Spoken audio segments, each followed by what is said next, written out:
Assalomu alaykum.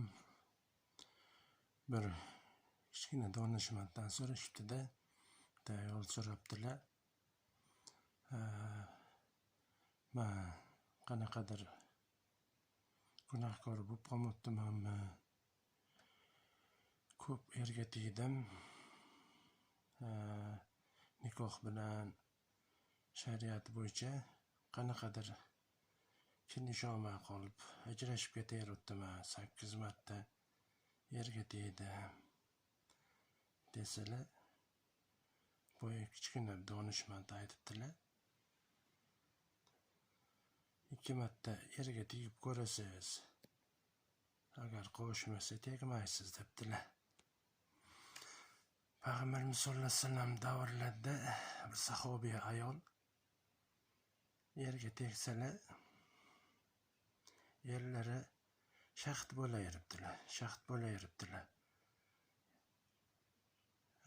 Ancha erga tegibdilar, erlari shahid bo'lib o'lishibdi.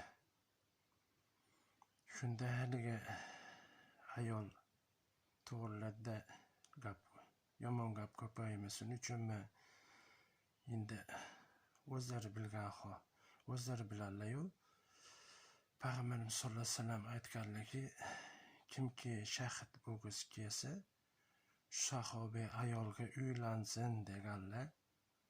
Shu bilan bu ayolni sha'nini oqlab, yomon gap tarqalishdan asraganlar.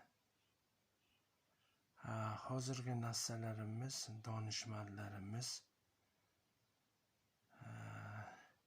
o'zicha juda ko'p hadislarga, boshqalarga qaramasdan fatvo chiqarib olishibdi.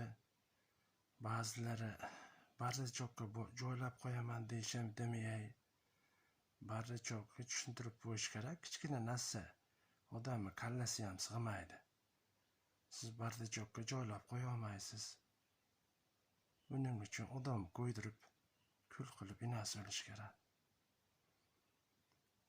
Sal haligi zamon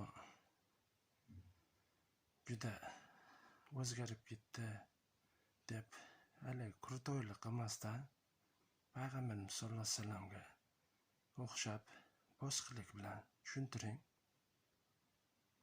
Sunnatga amal qilaylik. Shunaqa.